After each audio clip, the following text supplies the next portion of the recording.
tardes a todos. Mi nombre es Gastón Utrevica.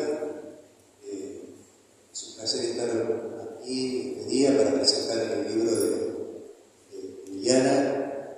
Estoy muy contento porque, bueno, ella es mi amiga y, bueno, me invitó a ser parte de este momento que es el inicio de, creo que es una serie de publicaciones y literatura, una literatura bastante especial. Y yo por mi parte voy a hacer una breve lectura del libro, una lectura bastante particular también. No significa que de eso trata el libro, ¿no? Sino el efecto que la lectura del libro tuvo para mí. Así que bueno, el texto se llama Nadie se salva solo. Si hablo sin micrófono, ¿se me escucha?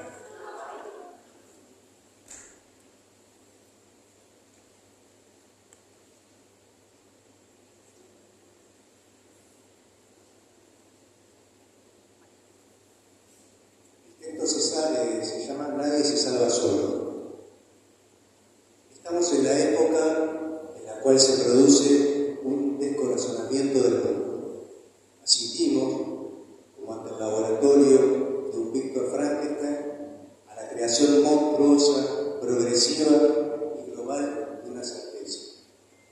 La extracción quirúrgica de nuestra propia interioridad hacia una afuera virtual, un afuera artificioso, falaz, sumergido en la tempestad de crecimiento exponencial de las tecnologías generativas.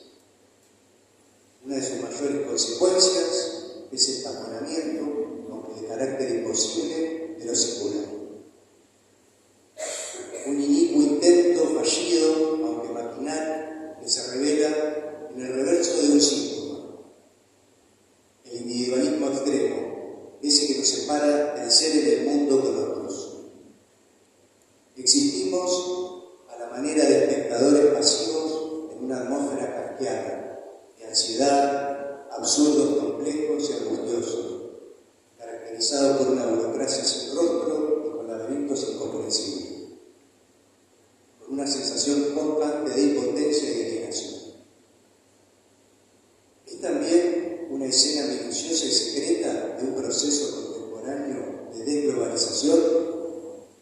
Nos encontramos ante el ocaso de aquel mundo integrado por pueblos diferentes, pueblos que constituían su política humanista, nacida del ideal social de los llamados derechos humanos, como efecto de las dos grandes guerras, un ocaso en medio del triunfo del capital y la llamada libertad, no es la libertad. Hoy observamos un movimiento proclive a la reconstrucción de un conservadurismo hermético, un movimiento que abandona a la ley del mercado los aspectos vinculares e intersubjetivos de la condición humana, la acción y la palabra, tal como la describió Ana Arendt. Es la obsesiva, compulsiva fuerza que incita al tú eres tú mismo, pero sin la alteridad radical del otro y del otro. En este contexto de absolutismos, con trajes de democracia, la idea de una escucha activa del padeciente o del sufriente parece una broma pasonista. Aclaro, estas palabras, esta visión y su crítica no son políticas, son éticas. Alguien ha escrito proféticamente que el mundo sufriría una coerción exterior cada vez mayor y que ello tendría efectos sobre las oportunidades.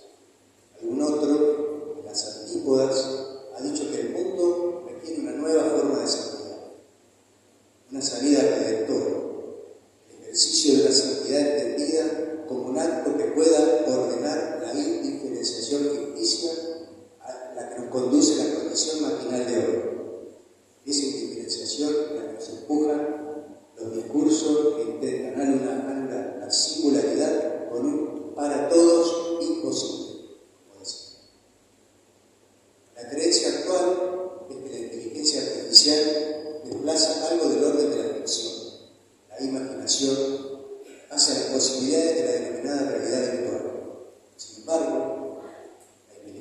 existencial no puede sustituir la escena del mundo psíquico y de la fantasía. Nada externo, nada espectral en un proyector puede funcionar como sustituto de la creación humana, en el sentido de habitar la interioridad y afectar al sujeto en su propia singularidad, cuerpo, alma y vacío. En particular, nada externo puede sustituir a la literatura y a la creación producto de la fantasía y de la creación existente, desde la nada. La experiencia humana de la creación es insustituible, es singular. Cuanto mayor sea el progreso exterior de la inteligencia artificial como catalizador del deseo, mayor será la relación al mundo exterior, por lo tanto, las consecuencias subjetivas. De estas líneas generales, singulares y muy propias, parto hacia el esfuerzo de situarme en la singularidad de este libro y de su autor. En esta época de los universales algorítmicos, mercantiles y medicamentosos. El libro, El galope de la cebra, de Diana Chávez, está sostenido, dirigido con la carne desde el vacío, con la historia personal de su vida. Ella, frente y en medio de la invisibilidad de su padecimiento, y ante la visibilidad ortopédica pregonada por el hermetismo de una ciencia que ella misma histérica la convertía en una llamadora de la persona. Ese desconocimiento que podemos pensar que es parte de cualquier epistemología de la ciencia, tenía mucho de anteojera, prejuiciosa y reducida. Su libro decía que la cabal existencia de una creatividad que ha nacido, o que se ha parido a sí misma por una voluntad potente, amorosa y libre. Una potencia que se despega de los intentos de taponar la singularidad de Liliana con el relato de una convicción. La enfermedad es solo el deporte. Intentos que hacían de sus rayas de cebra, como ella misma repite su causa, cebra, sí, perteneciente a la especie de los caballos y los burros, pero valga el uso coloquial de estos adjetivos, caballos y burros, intentos de convertir sus rayas, repito, en simples manchas de pintura de la loca entera.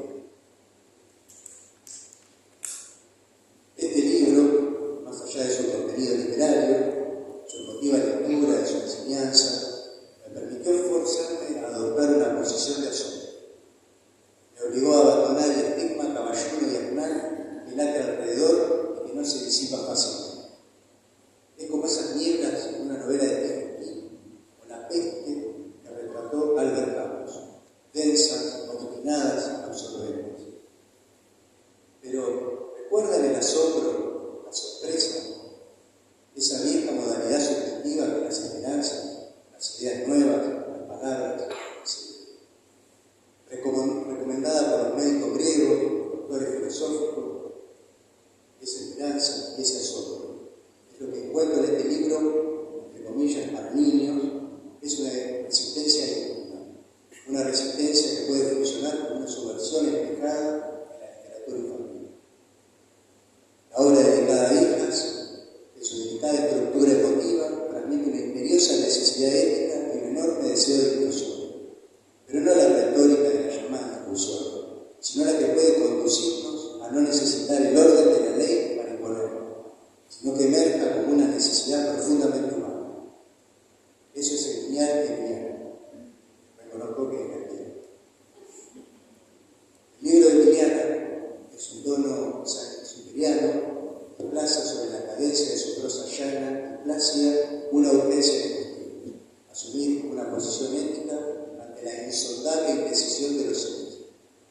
Y también transmite algo que horroriza en su indeterminación, la esperanza, que debemos recuperar en lodazal los valores que se cumplen. La esperanza en un mundo que allana el camino para la destitución del sufrimiento. Porque es lo mismo su tratamiento forzado o el cierre que causa la prisa y la inmediatez. Los ejecutores de la eficacia de los objetivos deshumanizantes, de los organizadores del presupuesto y la redistribución de la miseria. La deshumanización colectiva de la salud y la enfermedad como proceso concreto. Este libro obliga a detenerse entonces, no por su emoción, no por su fuerza poética, ni por su belleza arquitectónica, sino por el mensaje que alerta ante la insensibilidad que se apodera de nosotros, esa insensibilidad que resulta en un racionalismo material, ese racionalismo que incluye la vulnerabilidad y la fragilidad humana en curso de la utopía irónica de un mundo eficiente. La sorpresa sería, entonces, redefiniéndola, la apropiación voluntaria de que algo puede escapar a lo determinado. El libro de Emiliana describe su propio escape, su salida de las determinaciones diagnósticas, de la invisibilidad del prejuicio y de la pedantería hegemónica. Cito de sus páginas: su galope era diferente, misterioso y único. Yo agregaría indetenible y quebrantable.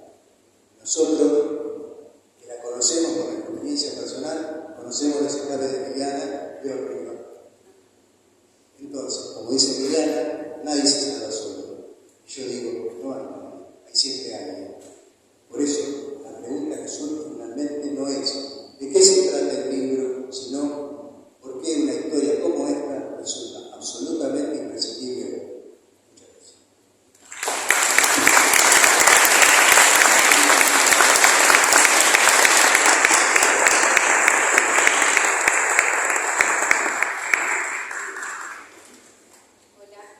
Hola, buenas tardes. Bueno, primero muchísimas gracias por estar.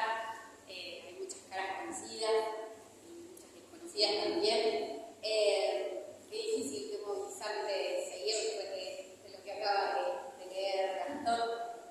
Sabía que seguramente esto me iba a pasar cuando le pedí a Gastón que fuera el que diera inicio a este encuentro. Así que lo que hice, porque quienes me conocen saben que yo una vez que agarro el micrófono no lo suelto y podemos estar acá hasta mañana para que le dedicamos esa situación a todos.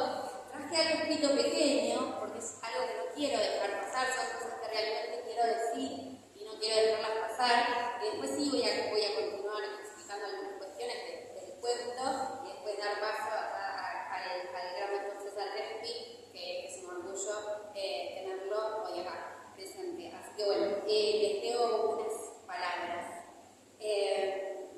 Escuchando a Gastón es como inevitable viajar en el tiempo, ¿no?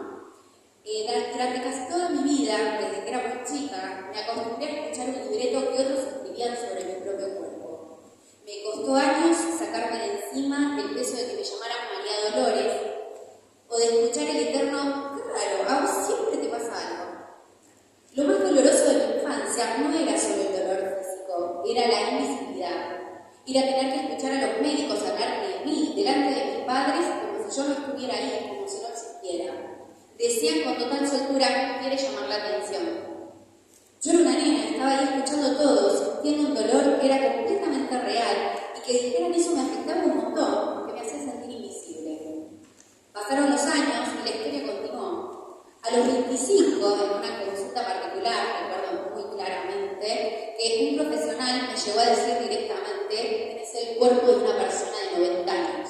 Y se reía, lo cual a mí no me parecía para nada gracioso. Durante mucho tiempo, el discurso hegemónico intentó clausurar mis singularidades que tanto amé. Sin embargo, en medio de esa incertidumbre, tuve la fortuna de contar con dos grandes fuerzas. La primera, mi familia. Tuve la inmensa bendición de tener un entorno que jamás me dejó sola, que validó mi sufrimiento cuando el mundo exterior lo minimizaba y que se ocupó activamente de transitar ese dolor a la par mía. La segunda, mi propia intuición. De manera casi inconsciente, siendo chica, iba y me compraba muñequeras, rodilleras. Mi propio cuerpo me pedía a gritos esa contención física que el entorno de la salud no sabía darme. Esa necesidad de contención cobró sentido absoluto el día que llegó el diagnóstico de la mano de alguien muy especial que hoy me acompaña, el doctor César Crespi. César fue el médico que eligió mirar donde otros pinchaban a ciegas, fue quien me vio de verdad y le puso nombre al invisible, síndrome de Ehlers-Danlos y Kuster-Laxo. Ese diagnóstico no fue una etiqueta fue una liberación. Fue la prueba de que mis rayas de cebra no eran las manchas de pintura de una sino mi verdadera identidad. Gracias, César, por devolverme la identidad del sujeto y por tu maravillosa calidad humana. Por todo esto es que hoy existe el Galope de la Cebra. Este libro no es solo literatura infantil, pretende ser fundamentalmente un puente necesario entre el transcurrir la infancia conviviendo con una enfermedad poco frecuente e invisible y la conquista de la salud emocional. Es un recordatorio de que la fragilidad y la vulnerabilidad humana no deben ser excluidas en pos de una eficiencia fría, sino abrazadas. Hacer posible este puente requirió no solo de palabras, sino también de voluntades comprometidas con la comunidad. Por eso quiero empezar con un agradecimiento muy especial a la Cooperativa Eléctrica, cuyo apoyo fundamental e invaluable hizo posible que este cuento pueda ser editado y hoy sea una realidad palpable que podemos compartir. Escribí esta historia para que ningún niño ni ningún adulto se sienta invisible ante el prejuicio, para demostrar que un galope diferente, misterioso y único también es un galope lleno de fuerza, dignidad y belleza. Como bien leyó Gastón recién y como repite Piliana en las páginas del cuento, nadie se salva solo. Hoy en este salón blanco, rodeada de mis hijas, de mi pareja, de mi familia y de muchos de ustedes, sé que no hay vacío, sino un alguien colectivo que me acompaña. Así que gracias desde ya por estar acá.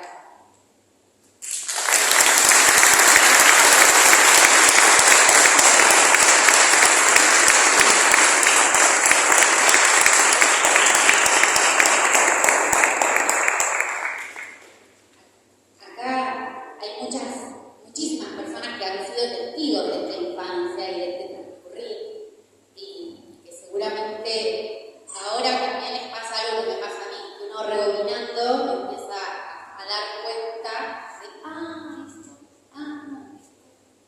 y me empieza a encontrar como sentido, algo que en ese momento no lo tenía. Yo al principio cuando me preguntan, yo cuando lo escribí este cuento en realidad lo escribí para mis hijas, después de haber tenido un año muy difícil. Yo siempre digo que un año calendario, voy tanto desde abril a abril, un año calendario donde mi vida tuve que tomar la decisión de parar, y lo hice de una manera espontánea, donde realmente en ese momento sentí que si no paraba no iba a llegar, no iba a tener salud, no iba a poder seguir trabajando, no iba a poder criar a mis hijas, no iba a poder hacer absolutamente nada de lo que quería hacer. Siempre cuento que estaba en una reunión de trabajo, pero enfocando como siempre, sintiéndome con ganas de trabajar, pero con mucho dolor como siempre. Pese a que estamos como muy acostumbrados a pensar, pero te duele bien, sí, pero me duele un montón. Y la verdad es que no daba más, ese día realmente no daba más, y mientras hablaba con mi compañera, lo único que pensé fue que voy a seguir trabajando. Y en ese momento levanté la mirada, la miré y dije, disculpame, tengo que venir, pero yo renuncio. Yo hoy tengo que renunciar, no puedo más. Yo me quedo. Por supuesto que no se entendía mucho, porque la verdad es que he sido muy acompañada, nunca hubo ningún inconveniente con detenido de internarme, mucho menos, pero la realidad es que yo sabía que el cuerpo me estaba diciendo basta, y a partir de ahí, de esa decisión de parar, vinieron un montón de internaciones, situaciones que yo ya venía teniendo, que fueron escalando, y que también dieron inicio a un expediente que tuvo un costo psicoemocional, porque iniciar una causa propia no es algo fácil, porque se juega el abogado y se juega el paciente, y muchas veces me enojaba cuando tenía que contestar, que era muy difícil pensar finalmente como entrada, tenía que consultarle a mis colegas si lo que estaba escribiendo estaba bien. Y algo que debería haber sido mucho más sencillo de lo que fue, tardó mucho tiempo, pero fue exitoso, y eso yo lo quiero destacar porque yo vuelvo a insistir que cualquier persona que esté transitando una situación de salud, que esté con serios inconvenientes y que la obra social no le da respuesta, o el Estado no le da respuesta, que hay una solución, que se puede. Realmente el caso no era sencillo, no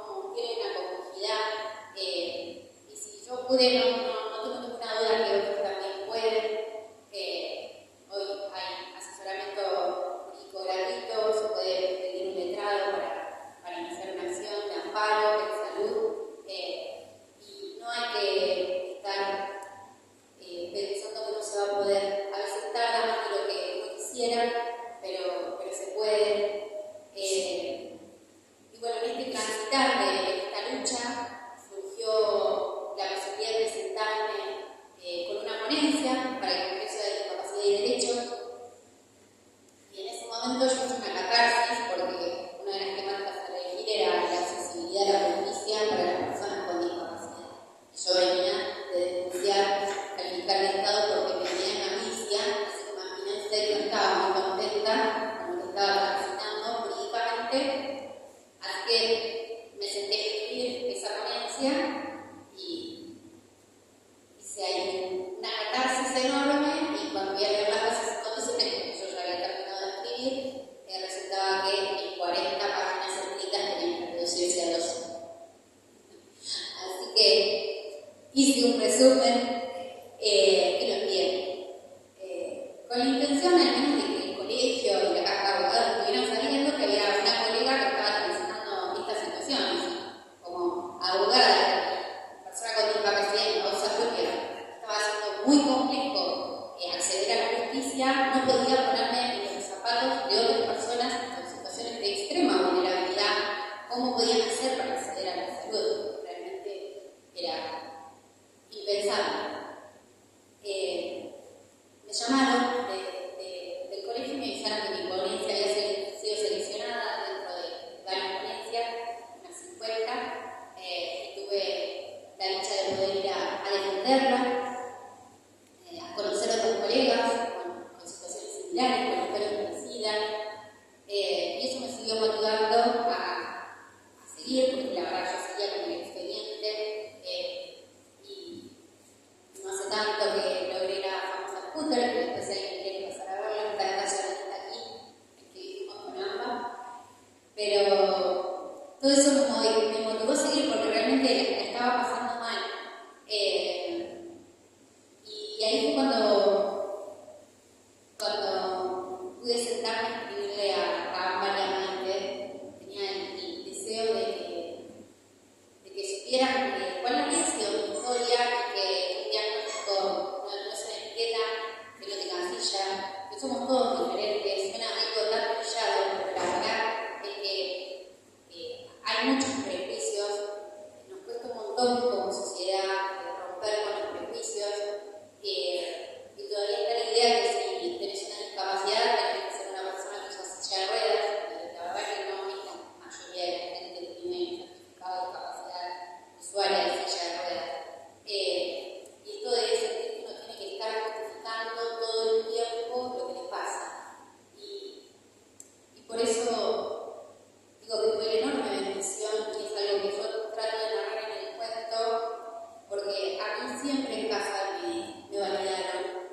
Y yo sé lo conflictivo que debe haber sido para mis padres, porque ambos médicos, escuchar a un colega decir que esta no tiene nada, quiere llamar la atención, no debe ser sencillo cuando mi hija después está diciendo me duele, o que te pasen accidentes inexplicables y que siempre sean alergias, dermatóloga, quebraduras, esguinces, lesiones varias todo el tiempo. Pero bueno, siempre fui acompañada. Y en esto de seguir que yo podía hacerle caso a mi intuición, de decir, bueno, me siento mejor con una tobillera o con una rodillera, que en casa me habilitaran a ir a comprarla y ponérmela. Que no pasó, ¿no?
sé lo que tenés. Está todo bien, poder no saber, por supuesto, la ciencia está hecha por seres humanos, no sabemos todo.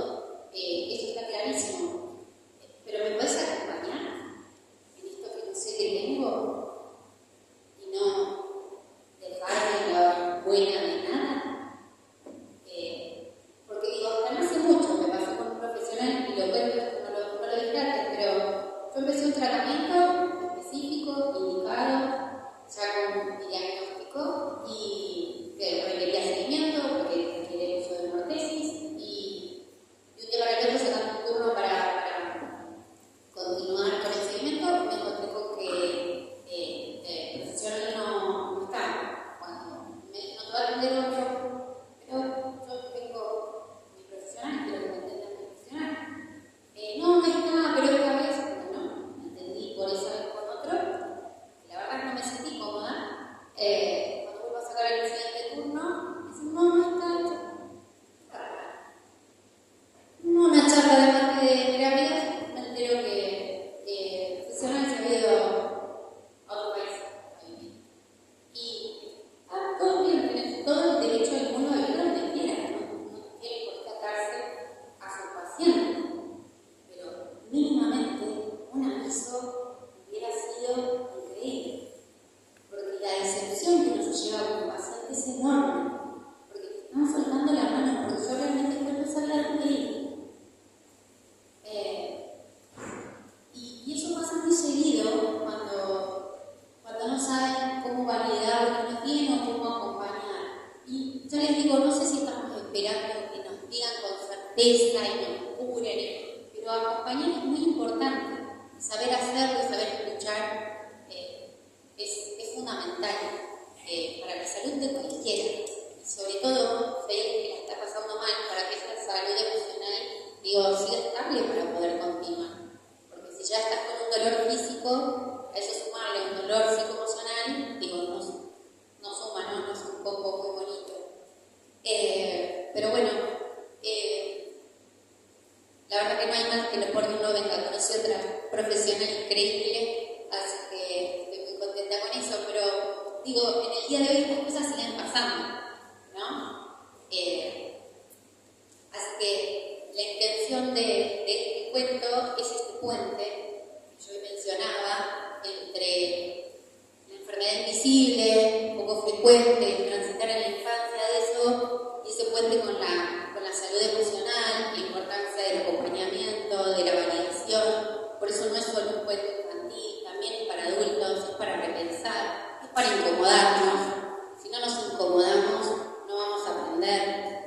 Es necesario incomodarnos, es necesario darnos cuenta que a veces nos equivocamos, que tenemos que pensar mucho más en el otro también, ser empáticos y solidarios. Estamos en un momento muy importante donde ser solidarios y empáticos es fundamental, porque realmente yo siempre pienso que, yo siempre le he dicho a mucha gente que acompaño por el trabajo, nadie se salva solo. Cuando te dicen, sí, vas a ver, nadie se salva solo, acá estamos para acompañar.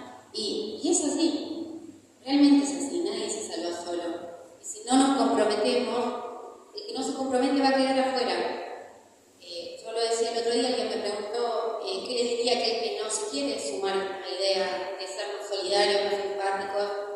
Y yo le respondí, le diría que algún día le va a llegar la vejez.